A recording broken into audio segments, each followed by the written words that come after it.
Well, we're joined now by a spokesman for Azerbaijan's Minister of Foreign Affairs, Hikmat Hajiyev. Thanks so much for coming in again.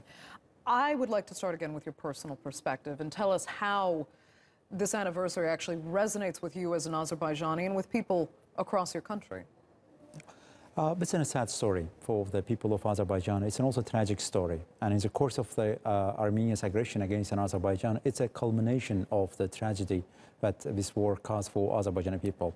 Azerbaijani people, therefore, comes together and with solidarity remembers Khojaly and also passes a message to the international community. One of the key fundamental messages of Azerbaijan to the international community is that if international community have done enough in case of Khojaly, we would have been able to prevent other genocides and prevent them. For example, a couple of years later, Rwanda has happened, and other notorious actions happen in Balkans. And therefore, international community would have reacted in a timely manner to the genocides and the crimes like in Khojaly.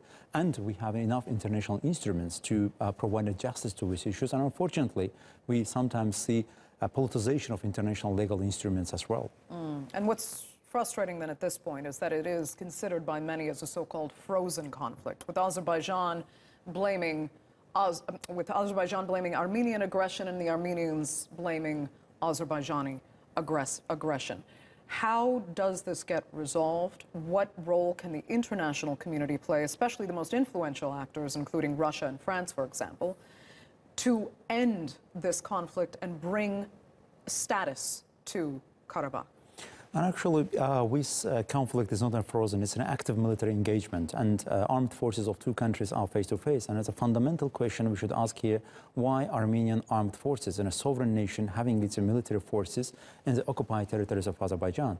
And for the conflict to be resolved and to escalate our military fact, Armenian armed forces must withdraw, and we should put aside the military facts. And in other words, we can say that militaries should be back to the barracks, and then we'll have a ground for a political resolution of the conflict.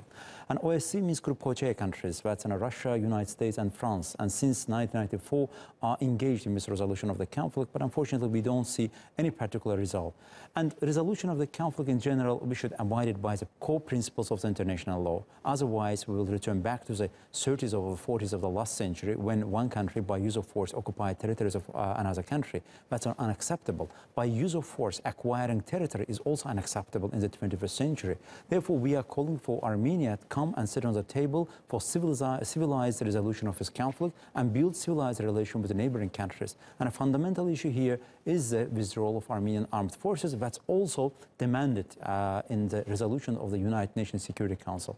And our expectation from the international community by the OSCE Minsk Group co-chair countries is redouble their efforts. And we see since October 2017, certain intensity in the negotiation process. Azerbaijan fully supports substantive, intensive, and logical negotiation for the resolution of the conflict. And in that terms, we support the efforts exerted by the Minsk Group co-chair countries. But further political military pressure needs to be done and needs to be exerted on Armenia, that Armenia pulls out its armed forces and we avoid the military risks and find a way for the political resolution of the conflict that should also be based on the territorial integrity of Azerbaijan, of course, with respect to the rights of Armenian community living in Nagorno-Karabakh region of Azerbaijan. Okay. Hikmat Hajiyev, unfortunately, we're going to have to leave it there. Thank you so much for joining us.